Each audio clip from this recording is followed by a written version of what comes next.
Втора част. В миналата част ви научих как да правите такава плитка с манисто. Същата плитка е... нали сега ще правя такава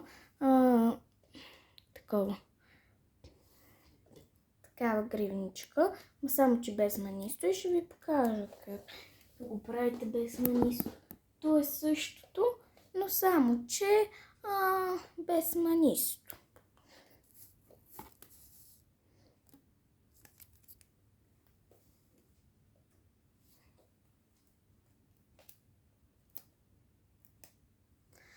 Хора, когато направя до половината, ще ви се включа.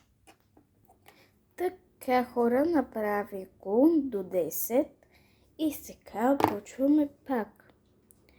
В комплектите има едно ето такова, с което можете да прехвърляте ластичетата вместо с ръка. Ето така.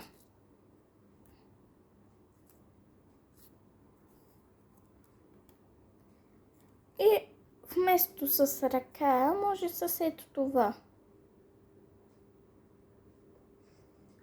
Но само трябва да внимавате, ако ето това е много остро, защото ако се забудете с него, после не могат да се извади. И за това внимавайте. Ето как става. Както ви показах, нали? Ето така. Ето така. И става. Казах ви, вие може да не го използвате, но аз го използвам по някой път.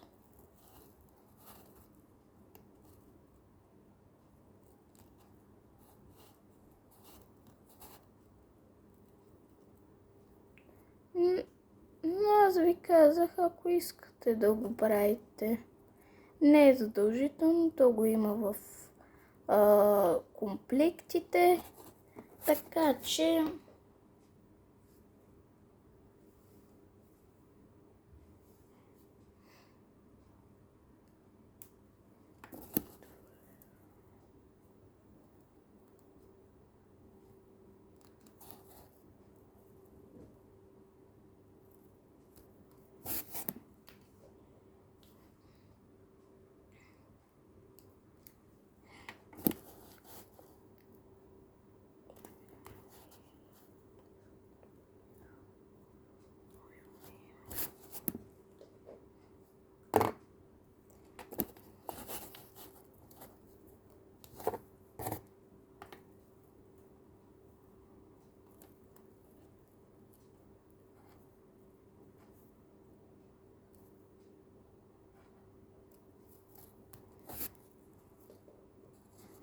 също така мога да ги продавам гривничките.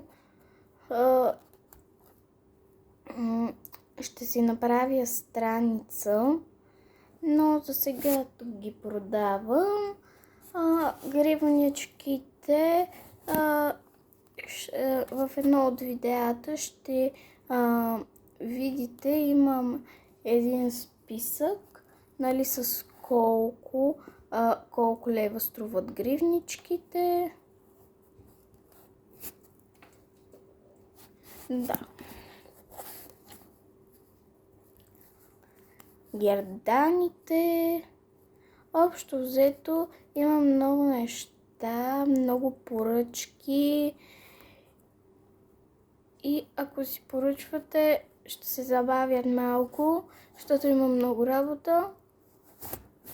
И всеки си поръчва. Така, направих черната гривничка и сега кукичката как се слага. В миналото видео ви показах, но и във всичките видеа ще ви покажа. Така. И така. Вече една страна е с куличка. Другата.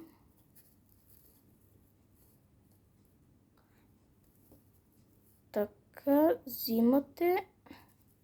Чакайте, хора, като го фана ще се включа.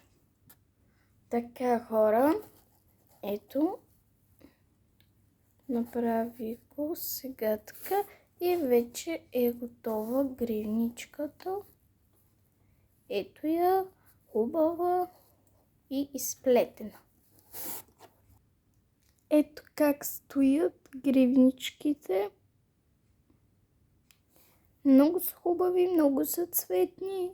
Могат да направя каквито искате.